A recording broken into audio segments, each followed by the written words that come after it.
and what does that mean for you? Yeah.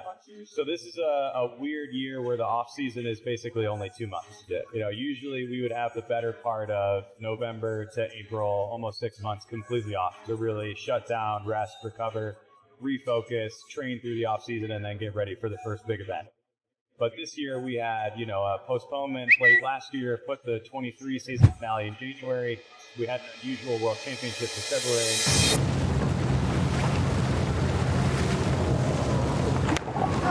Colturi taking his time on the platform. So now we really only get March and April to shut down, rest, recover, and then get ready for the first big event in May.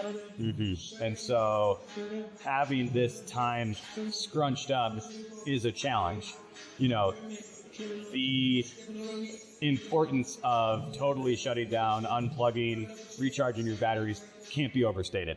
It's probably one of my weaknesses is prioritizing that type of time. Yeah.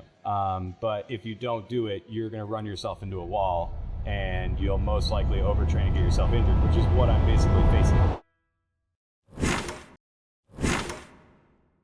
Because last year, I worked super hard for the better part of, throughout basically April to February. So 10 months on the road, really working hard all the time. Like, I felt it and was hurting going into this break. And so I really need this time right now to get better and then try to get going as soon as possible to get ready for the first spring. You don't impress me, so don't test me, nah. So don't test me, nah. Don't test me. Yo. You don't impress me, so don't test me, nah. So don't test me, nah. Don't test me. Yo, they wouldn't let me. Man's gal wanna come undress me. Swing with a right, but I might go lefty. I made plus with it, so don't test me.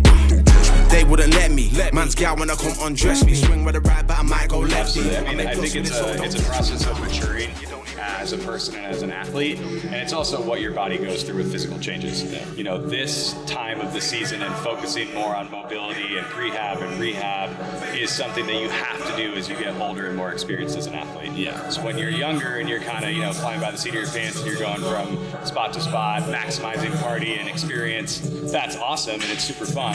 But when you get older and now you're starting to feel those niggles a little bit more and you got more to do, more work to do here in the gym, and it's the little boring stuff that really moves the needle, that's what you have to commit to. Absolutely. It's all part of the framework. You go through your year or multi-year vision and you have those big end goals in the future. And so this is part of committing to that process.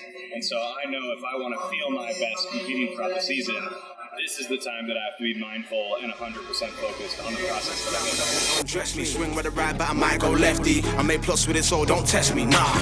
They wouldn't let me. Man's gal wanna come undress me. Swing with a right, but I might go lefty. I made plus with it, so don't test me. They wouldn't let me. Man's gal wanna come undress me. Swing with a right, but I might go lefty. I made plus with it, so don't test me, nah.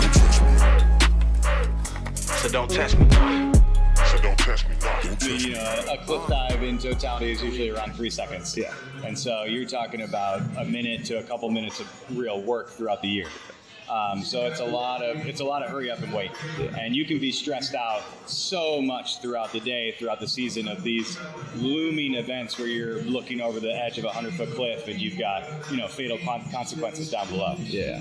But to be able to balance that and to be able to toggle between that sympathetic and parasympathetic nervous system is a huge skill to acquire and to be able to master. Yeah. And so, to use those tools of mindset, visualization, mindfulness, breathing, relaxation, it gives you a tool house and a belt to be able to employ different things so you can relax and stay focused in each every moment that you need to achieve success on a grand scale. Yeah. Never little wannabe gangster trying to play hard. Ding dong, they just think they are. Never little wannabe gangster trying to play hard. One of the most disciplined divers on the World Series, always going 110%.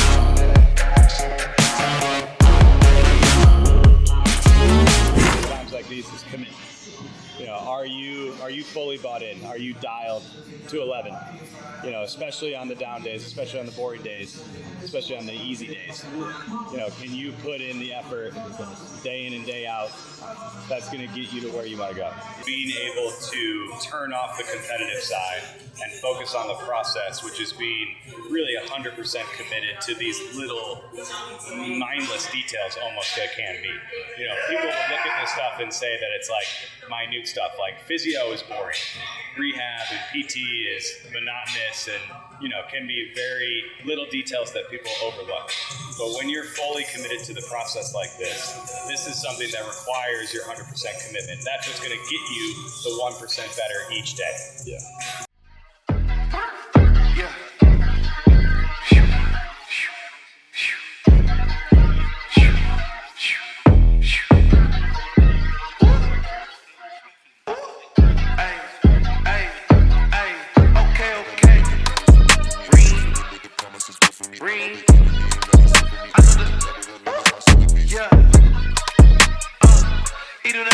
Chemically,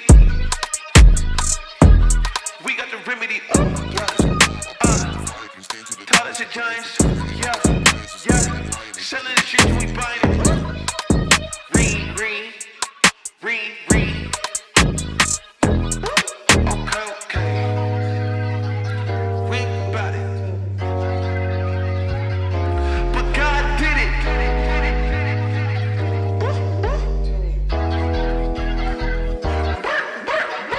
Finished up at the gym. A nice morning here. It's late March. Getting into the off season now, so I'm going to drive down to the pool. We got a little bit more of an hour on the road. Hit the water. Finish up the day of training. Got to get some coaching in, and then we'll move on to the next day. Thanks for riding along. We'll see you next time. Okay.